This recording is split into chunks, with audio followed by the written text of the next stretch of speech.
Welcome to From the Front Lines. This is Jay Wilcox. We're in Dimock, Pennsylvania, Hydrofracking Central, 26 miles from Binghamton, New York. Today we have Ray Kemble. His story, a bit unusual. He drove truck for 15 an hour for the industry. Ray's motto was drill baby drill, responsibly. And drill they did. Right across the street from Ray's house, 500 feet from his front door. 24 hours a day, 7 days a week. The water at his home became contaminated. The gas company, they did their usual denials. And Ray, he's been a thorn in their side ever since. He did sign a lease, but never signed a gag order. From the Front Lines, we'd like to introduce you to and warn the audience that Ray uses colorful language. Here he is, Ray Kemble.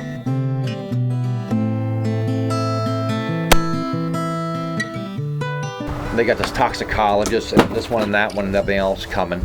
Okay. And he walks in here, and the first words out of his mouth is that your water is good to drink. There's nothing wrong with your water. So I had a drink in my hand, I sat down on the counter, and I was heading for the basement, and Bill, can't think of his name now, from EPA. One of the head guys from EPA. Whoa, Ray, where are you going? Where are you going? So I'm going to go downstairs, turn my well on, and I'm going to turn the buffalo off, and I'm going to come up here, I'm going to turn the faucet on, and I'm going to run that water for 15 minutes, get my good Dimock well water up here in the faucet, and I'm pouring all three nice big glass of Dimock well water, and you all can have a drink right now. Toxicologist sat there at my kitchen table, he starts stuttering. I'm not drinking your water. Why not, you weapon son of a bitch? You just stood there and turned around and told me my water's fine to drink, for me to drink. If it's good enough for me to drink, it's good enough for you to drink. You got too much bacteria and other stuff in your water. I'm not drinking it. They all refused to drink the water. And that's right after they said my water is good for me to drink. But they started doing the pad in 08. They started drilling in 08.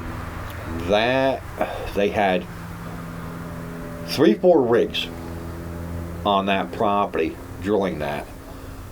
Right after they drilled, it was a matter of maybe a month. They started bringing all the stuff in for fracking. Now again, the drilling process up here, there's pictures here of the magazine here that shows the different drill sites here in Dimock. When these wells were drilled here, they didn't use half-round tanks or anything else that they use now. They put a pit in the ground, threw a liner in the pit, and all the drilling mud, all the fluids, all the fracking crap went right to this pit. This pit up here, they never cleaned it out. They said they threw some concrete in it and just covered it over. So you know the liners are leaking, and you know that stuff is running into the groundwater. It's exactly what it's doing.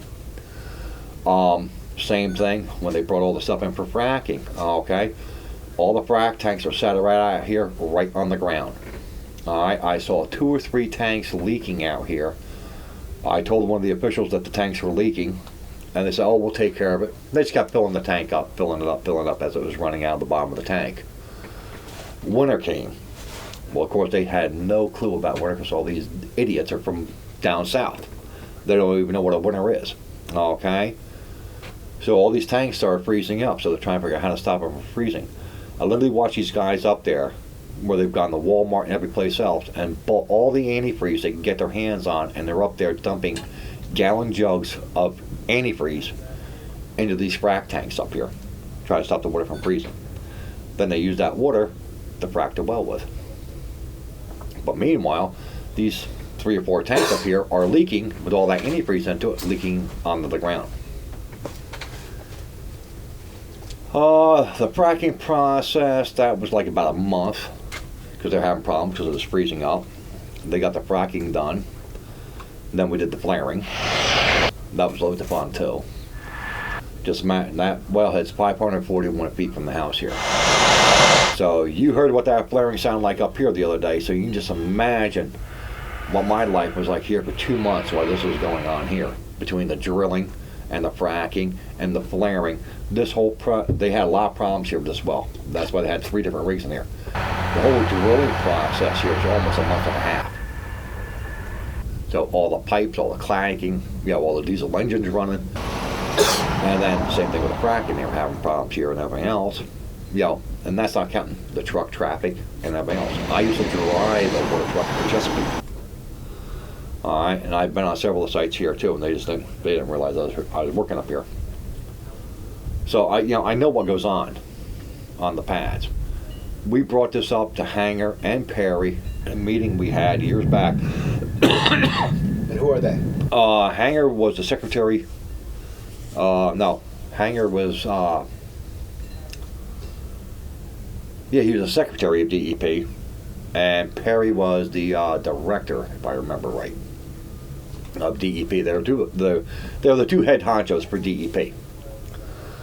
We're having this meeting up here at the church, and I'm listening to everybody talk, and they're all talking about this and that and everything else on. I started to get pissed off, and I yelled out to her. I told everybody to shut up. And I point blank asked Hanger and Perry why, and I've seen the book from DEP, it's that thick, from the company man, from Chesapeake.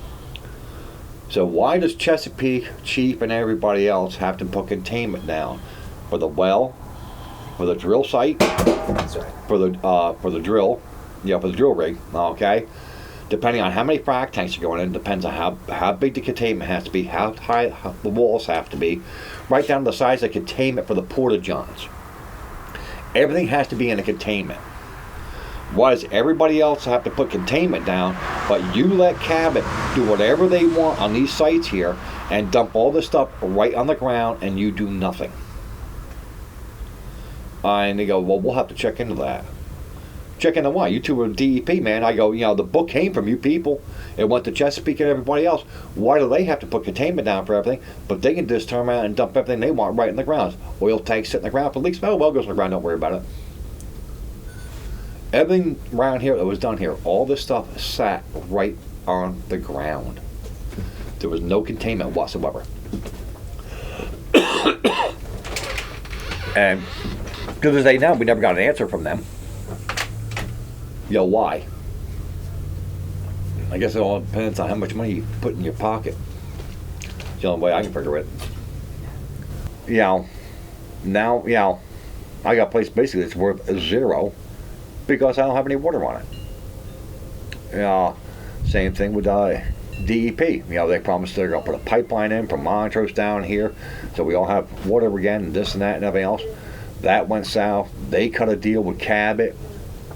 Didn't even talk to us or our attorneys about it. They cut a cash deal with them. That was on a conference call when we all found out about it. Every time you turn around, it was just like everybody, the state, the government, everybody just stabbing all the little people in the back up here. And nobody gives a rat's ass what's going on here. It's all about the almighty dollar, okay? Well, I've said before, when they're done raping the land, raping the people, they're going to pick up all the little toys and they're going to go right back where they came from. And they're going to leave the toxic dump sitting right here. And that's what we're going to have. So, I don't know what's going to happen up here yet. Because we're still fighting trying to get water that we don't have. A rat's ass indeed, Ray. Ray has to drive his water truck from Dimock to Montrose to get water for himself and two neighbors. 500 gallons, 5 days a week. The hydrofracking industry, they send 1,000-gallon tankers 24 hours a day, 7 days a week to Montrose. The Montrose Town Board is okay with the millions of gallons that are used for hydrofracking. They're up in arms about the 500 gallons a day Ray takes.